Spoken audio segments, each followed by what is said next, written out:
Class 6 এর ষষ্ঠ অধ্যায়ের ক্লাসে তোমাদের সবাইকে স্বাগতম। আজকের এই ক্লাসে আমরা গত ক্লাসে এর পূর্ব পর্যন্ত অর্থাৎ কোণ সম্পর্কিত সম্পূর্ণ ধারণা দিয়েছি 109 পৃষ্ঠা। আর তারই ধারাবাহিকতায় আজকে আমরা এই কাজগুলো করে দেব। প্রথম বলা হয়েছে কয়েকটি কোণের পরিমাপ দেওয়া হলো, ঠিক আছে। চাঁদার সাহায্যে কোণগুলো আঁকো। তো তোমাকে এটা চাঁদার সাহায্যে এই কোণ আঁকতে হবে। প্রথম কোণ 30 ডিগ্রি আঁকতে হবে। আচ্ছা, 30 ডিগ্রি কোণ যদি অঙ্কন করি আমরা উত্তরে এইভাবে লিখবো। দেন একটা চাঁদা ধরবা। এই 30 ডিগ্রিটা তোমরা কিভাবে লিখবা, আমি তোমাকে একটা চাঁদা কম্পাস, একটা চাঁদাকে তোমার চাঁদা একটা দেখবে এরকম, তোমাদের একটা চাঁদা হয়, চাঁদাটা দেখতে অনেকটা এরকম, ঠিক আছে।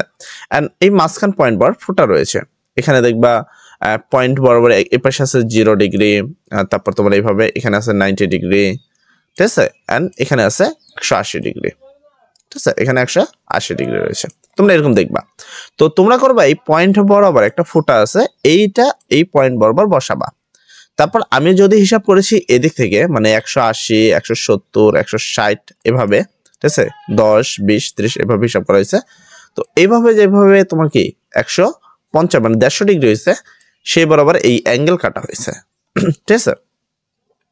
তো তুমি চাঁদাটাকে কিভাবে নিবা সেই ডিটেইলিং বললাম। এরকম একটা কোণ পাবা এবং লিখবা একটি চাঁদা কাগজের উপর রেখে কেন্দ্রবিন্দু থেকে ব্যাস বরাবর, এই যে এটাকে ব্যাস বরাবর ডান দিকে কাগজের উপর ও এ রশ্মি আঁকি। তাহলে ও এ রশ্মি আঁকলাম। ডান দিক থেকে চাঁদার নিচে স্কেলের, ঠিক আছে, ডান দিক থেকে মানে এখান থেকে চাঁদার স্কেলে 30 ডিগ্রি নির্দেশক কোণের উপর একটি বিন্দু বি নেই। যেমন এখানে এখান থেকে একটি বিন্দু বি ডিগ্রি নিয়েছে। তো চাঁদা যদি তোমার উল্টা হয়, তুমি এদিকে তোমার কোণটা এদিকে হতে পারে। ধরো এখানে 0 ডিগ্রি, এরকম 30 ডিগ্রি একটা পাবা, এই বরাবর এখানে একটা ফুটা দেবা, যেটাকে বি বিন্দু বলছি, ঠিক আছে। আচ্ছা, এবারে চাঁদাটি সরিয়ে ও এ রশ্মি আঁকি। তো চাঁদাটাকে সরালাম এবং এটাকে যোগ করলাম আর কি, ও এ রশ্মি আঁকি। এটা তো আগে থেকে সরা লেগে ছিল, এটাকে আঁকলাম। দেন এখানে একটা কোণ উৎপন্ন হলো। অতএব এ ও এই যে এ ও বি হলো, যার পরিমাপ হলো 30 ডিগ্রি, ঠিক আছে। তো এইভাবে তোমাকে বাকি কোণগুলো করতে হবে। তারপর 45 ডিগ্রি তোমাকে সেম ওয়েতে চাঁদাটা ধরতে হবে। আচ্ছা, আমরা চলে গেলাম কি এখানে, আচ্ছা এখানে যাবো আমরা। সেম ওয়েতে একটা চাঁদা ধরবা, ধরে এখানে ইজিলি চাঁদাটা ধরার পরে 45 ডিগ্রি বরাবর একটা ফুটা দিবা, দিয়ে একটা দাগ দিবা। লিখবা একটি চাঁদা কাগজের উপর রেখে কেন্দ্রবিন্দু হতে ব্যাস বরাবর ডান দিকে কাগজের উপর ও এ রশ্মি আঁকি। ডান দিক থেকে চাঁদার স্কেল বড়। আমি যারা চাঁদা ধরতে পারো না তাদের ক্ষেত্রে আমি অবশ্যই বলবো, অ্যাট ফার্স্ট তুমি চাঁদাকে, তোমার চাঁদাটা কিন্তু এরকম হয়, ঠিক আছে, এরকম একটা চাঁদা হয়। যারা চাঁদা চেনো না তাদের বলছি, চাঁদার পয়েন্টে এই মাঝখানে ছোট্ট একটা ফুটা থাকে। আর যদি কারো মাঝখানে ফুটা না থাকে, দেখবে সবগুলো বিন্দু এসে এরকম ভাবে, দেখবে এরকম ভাবে টান রয়েছে, সবগুলো এরকম টান একটা বিন্দুতে এসে মিলিত হয়। তো ওই বিন্দু বরাবর একটা ছোট্ট ফুটা দিবা। তারপর যে কোনো, তুমি যদি এই বরাবর, যদি এখানে এই বরাবর করা হয়েছে, তুমি চাইলে তোমারটা যদি এই বরাবর থাকে তুমি এখানে একটা ফুটা দিবা। দেওয়ার পর 45 ডিগ্রি কোণ, এখানে 10, 20, 30 এভাবে কাটাই থাকে। তো 45 বরাবর একটা ফুটা দিবা। দেওয়ার পর এই রশ্মিটা তো যোগ করবাই, ঠিক আছে, এই রশ্মিটাও যোগ করবা। তাহলে যে এরকম একটা কোণ তোমরা পাবা, ঠিক আছে। তারপরে যদি কোনো সমস্যা থাকে কমেন্ট সেকশনে অবশ্যই বলবা, আমি সেই জিনিসটা বুঝিয়ে দিব। তো 45 ডিগ্রি নির্দেশক রেখার উপর একটি বিন্দু নেই বি, এই যে এটা, ঠিক আছে। এবার চাঁদাটি সরিয়ে বি এর রশ্মি যোগ করি। আগের বার যা থিওরি এবারও তাই। অতএব এ ও বি কোণ এ ও আঁকি, যার পরিমাণ হলো 45 ডিগ্রি, ঠিক আছে। তো সেম ওয়েতে তোমাকে 60 ডিগ্রি, তোমার কি এখানে তোমার 90 ডিগ্রি, 120 ডিগ্রি, তারপর তোমার 180 ডিগ্রি সেম ভাবে করতে হবে। আশা করি তুমি বিষয়টা বুঝতে পারছো। সেক্ষেত্রে তুমি ইজিতেই এই বর্ণগুলোও দিতে পারবা এবং লিখতেও পারবা। তারপর আমি তোমাদের দেখিয়ে দিচ্ছি কি দিবা বর্ণনা এবং কি লিখবা। ফার্স্টে তোমরা সেম ভাবে চাঁদা ধরে একটা কোণ অঙ্কন করবা, ঠিক আছে। কোণ অঙ্কন করার পরে অবশ্যই আশা করি চাঁদা তুমি ধরতে পারবা। তাহলে যদি ধরতে না পারো অবশ্যই আমাকে কমেন্ট সেকশনে বলবা, সেক্ষেত্রে আমরা একটা চাঁদা ডাউনলোড দিয়ে তোমাদের এখানে দেখিয়ে দিব, ঠিক আছে। তারপরে সেম ভাবে তোমরা দেওয়ার পরে এই সেম লেখাটাই, একই লেখা দেখো, কখনো লেখা কিন্তু চেঞ্জ হয় না, শুধু কি হয় এই যে ডিগ্রি কোণটা চেঞ্জ হয়, ঠিক আছে। এই ও দেখো, আগেরটা তো এ ও বি ছিল, এখানেও এ ও বি আছে, প্রথম দুইটাতেও এ ও বি ছিল, সামনের গুলোতেও থাকবে। খালি চাঁদার পরিমাণে 60% লিখে দিবা। দেন এটাকে স্কিপ করে এই জায়গাটা থামিয়ে নিয়ে এতটুকু তোমরা লিখে নিবা, ঠিক আছে। আচ্ছা, তারপরে 90 ডিগ্রি হিসাব, 90 ডিগ্রি তোমরা সেম ভাবে একটা 90 ডিগ্রি কোণ অঙ্কন করবা। 90 ডিগ্রি কিভাবে করবা, চাঁদা ধরবা, দেন একটা ফুটা দিবা, দেখবা 90 পয়েন্টে এখানে মিডিল বরাবর তোমার চাঁদার বিন্ডিল বরাবর 90 আছে, সেখানে একটা পয়েন্ট দিয়ে খারাপভাবে দাগ দিবা। দেন হয়ে গেল তোমার 90 ডিগ্রি, ঠিক আছে। তারপরে সেম লেখা লিখবা, তেমন কোনো লেখার কোনো চেঞ্জ করার প্রয়োজন নেই। যা যা আছে হুবহু তাই লিখবা, ঠিক আছে, খালি ডিগ্রিটা চেঞ্জ, আগে এখানে 60 ছিল এবারে তোমার 90 হবে, দেন লিখবা যে এটা অঙ্কন করা হলো যার পরিমাণ 90 ডিগ্রি, ঠিক আছে। আচ্ছা, তারপরে প্রশ্ন হলো তোমার 120 ডিগ্রি, সেম ভাবে ধরবা, তোমার চাঁদা হয় এদিক থেকে শুরু হতে পারে বা এদিক থেকে হতে পারে। যদি এদিক থেকে তোমার চাঁদা শুরু হয় তাহলে তোমরা কোনটা এরকম পাবা, আর যদি তোমার চাঁদা এদিক থেকে শুরু হয় তাহলে কোনটা তোমরা এরকম পাবা। ঘাবড়ানোর কিছু নাই, একবার এরকমই হতে হবে আর কোনো মানে নেই, এরকমও হতে পারে, কোনো প্রবলেম নেই, ডিপেন্ড চাঁদা ধরার উপরে, ঠিক আছে। যার চাঁদা যেভাবে ধরবে তার চিত্রটা সেরকম ভাবেই আসবে।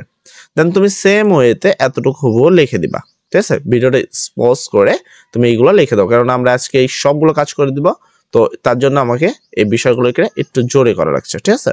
আচ্ছা, তারপর তোমার 180 ডিগ্রি, একটা সরলরেখা বরাবর 180 ডিগ্রি, তো এটা চাঁদা ধরার কোনো পয়েন্টই নেই, তুমি যা যে বড় একটা লম্বা দাগ দিয়ে দিবা, হয়ে গেল একটা সরলরেখা না 180 ডিগ্রি। এটা চাঁদা ধরার দরকার নেই, কারণ এখানে যদি 0 হয় এখানে 180 আছে, আর এখানে যদি 0 হয় তাহলে এখানে 180 আছে, ঠিক আছে। তো এটা চাঁদা ধরার কোনো প্রয়োজন পড়বে না। তো সেম ওয়েতে তোমাকে যা লিখতে হবে এখানে সেই বরাবর তোমরা এটা লিখে দিবা, ঠিক আছে। যা যা লেখা আছে শুধু 180 ডিগ্রি এবং 180 ডিগ্রি লিখে দিবা, শেষ। এই তো তোমাদের 1 নম্বর কাজগুলো শেষ হয়ে গেল। এরপর তোমাদের কাজ নম্বর 2, কোণের পরিমাণ পরিমাপ করে শ্রেণী বিভাগ করো। তো এখানে একটা চিত্র আছে, যেখানে এখানে কোণ থাকবে, এখানে একটা কোণ থাকবে, এখানে কোণ থাকবে, এখানে একটা কোণ, এটাকে চাঁদা ধরে তোমাকে এটার পরিমাপটা করতে হবে, করার পরবর্তীতে বিবরণ দিতে হবে। যদি আমি আসি এটার একটু বিবরণে, একটু ওয়েট, ঠিক আছে। এই যে এখানে তো চাঁদা যদি ধরো তুমি অ্যাকুরেটলি যদি চাঁদা ধরো, ঠিক আছে, তাহলে এই বরাবর তুমি চাঁদাটা ধরতে তো পারো নাকি সবাই, তোমার যে চাঁদাটা এখানে মিডল পয়েন্টে ধরবা এবং দেখবা যে একটা যে কোনো একটা দাগকে 0 পয়েন্ট করবা।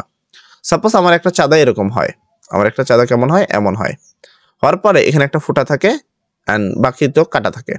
এই ফোঁটাটা সবসময় এখানে ধরতে হয়, আর এই যে এই দাগটা যে কোনো একটা দাগ বরাবর ধরতে হয়, ঠিক আছে। আমি ধরলাম এই বরাবর ধরবো এই দাগটাকে, তো চাঁদাটা তোমার কিন্তু অনেকটা এরকম ধরা হয়ে যাবে, এরকম, বুঝছে। দেন দেখবা এরকম পার হয়ে গেছে, এরকম চাঁদাটা এরকম ভাবে পার হয়ে যাবে, ঠিক আছে, এরকম পার হয়ে যাচ্ছে। তো দেখতে হয় যে এই দাগটা এসে কোন পয়েন্টে মিলিত হয়েছে, তখন দেখা যায় যে 90 ডিগ্রি পয়েন্টে মিলিত হয়েছে, তো এই বরাবর লিখে দিতে হয় 90 ডিগ্রি। তো আবার সেম ভাবে চাঁদাটা ধরতে হয়, আর এই পয়েন্টটা এই কোণার যে কোনো এক কোণা বরাবর নিতে হবে, এই কোণাটাকে নেওয়ার পর দেখবো যে এখানে 40 ডিগ্রি হয়েছে। সেম ভাবে চাঁদার মিডল পয়েন্টটাকে এখানে ধরবা, আর এই কোণাটাকে তোমরা এই বরাবর সোজা করবা, এখান থেকে এখানে দেখলে দেখবে 140 ডিগ্রি হয়েছে, ঠিক আছে। তো এইভাবে ধরলে এটা কত ডিগ্রি হবে, 90 ডিগ্রি হবে। আশা করি চাঁদা ধরে তুমি এই কোণগুলো মাপতে পারবা, মেপে এই বিষয়টা এখানে লিখে দিবা, ঠিক আছে। অবশ্যই চাঁদা ধরে করবা, যেহেতু জ্যামিতিতে চাঁদা ধরতে মিস্টেক হলে সেক্ষেত্রে কিন্তু তোমার করতে ভুলভাল হয়ে যাবে, ঠিক আছে। এরপর ছোটখাটো একটু বিবরণ লিখে দিবা। চিত্রে এ ও বি কোনটা আমি যদি তোমাকে খেয়াল করাই, এই যে এ ও বি কত ডিগ্রি, 90 ডিগ্রি। এ ও বি এর ও এ, ঠিক আছে, এবং ও বি রশ্মি প্রান্তদ্বয়ের বিন্দুদ্বয়ের ছেদ বিন্দুতে চাঁদার কেন্দ্রবিন্দু, ঠিক আছে। এই বিন্দুতে চাঁদার কেন্দ্রবিন্দু, যেমনটা আমি বললাম। ও এর রেশি বরাবর চাঁদার ব্যাস স্থাপন করি, তাহলে ওই যে ও, ঠিক আছে, এই রশ্মি বরাবর কি চাঁদার ব্যাস, ব্যাস বলতে এই যে এই অংশটাকে বলা, এই যে এটা আমি যেটা তোমাকে দেখালাম, বারবার বললাম যে এটা রাখো এটা রাখো, এই অংশটাকে বলা হয় ব্যাস, ঠিক আছে। ফলে ও এ রশ্মিটি চাঁদার 90 ডিগ্রির অঙ্কিত রেখার উপর পড়ে, তো এখানে ফলে কি 90 ডিগ্রির উপরে পড়ে, বুঝতে পারছো, এই যে এই জায়গাটায়। তো 90 ডিগ্রির উপরে পড়লে তোমার কি, অতএব এই কোণটা হলো 90 ডিগ্রি। সেম ভাবে বাকি বিবরণগুলো তোমাকে একই অ্যাকুরেটলি ভাবে লিখতে হবে, এন্ড সেমই লেখা থাকবে প্রত্যেকটা পয়েন্টে আলাদা আলাদা, ঠিক আছে। আবার পরের কোণ এ ও বি এর কি ও কেন্দ্র বিশিষ্ট চাঁদার কেন্দ্রবিন্দু স্থাপন করি, লক্ষ্য করি ওডি রশ্মির সাথে ব্যাসের চাঁদার ব্যাস চিহ্নিত রেখা মিলিয়ে যায়। এখানে ও এ রশ্মি চাঁদার 90 ডিগ্রি অঙ্কিত রেখার উপর পড়ে, সুতরাং এ ও ডি 90 ডিগ্রি। সুতরাং এ ও বি ও এ ও ডি প্রত্যেকেই সমকোণ, এই দুজনে কি কোণ, সমকোণ। এখানে তুমি দেখতে পারবে যে এখানে এটা একটা 90 ডিগ্রি, দেন এটাও তোমার একটা 90 ডিগ্রি, ঠিক আছে। আর এই দুইটা কোণ তোমার মিলে ধরো 180 হবে, অবশ্যই দুইটা পয়েন্ট 180 হতে হবে, এটাই তো নিয়ম। আচ্ছা, তারপরে দেখো আবার বিওসি কোনটা আমি তোমাকে একটু লক্ষ্য করি, বিওসি কোনটা জাস্ট বোঝানোর জন্য, এই যে বি এই ও এই সি, ঠিক আছে। বিওসি যেটা কত 140 ডিগ্রি, এই কথাটা বলাচ্ছে।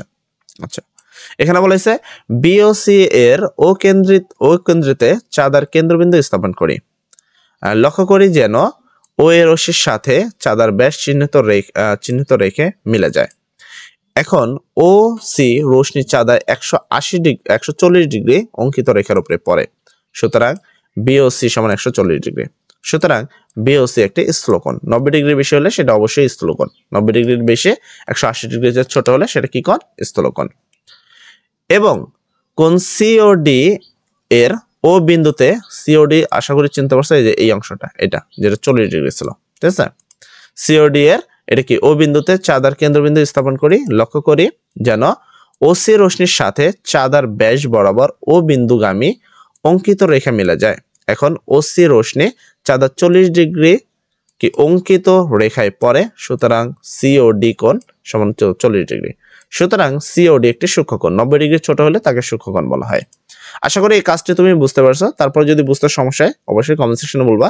আমাদের আসলে সময়সীমা খুবই কম থাকে, 8 থেকে 10 মিনিটের উপরে আমরা ভিডিও বানাইতে চাই না, সেক্ষেত্রে তোমরা দেখতে চাও না। তো অল্প সময়ের মধ্যে আসলে এতগুলো প্রশ্ন সব ইজিলি কভার করতে হয়, যার ফলে হয়তো তোমাদের বুঝতে একটু প্রবলেম হতে পারে, বাট আই হোপ যে কোনো সমস্যা হবে না। যদি কোনো সমস্যা অবশ্যই কমেন্ট সেকশনে বলবে, সেক্ষেত্রে আমরা প্রবলেমগুলো সলভ করে দেবো ইনশাল্লাহ। সব ভালো থাকো, সবার জন্য দোয়া করি। আসসালামু আলাইকুম।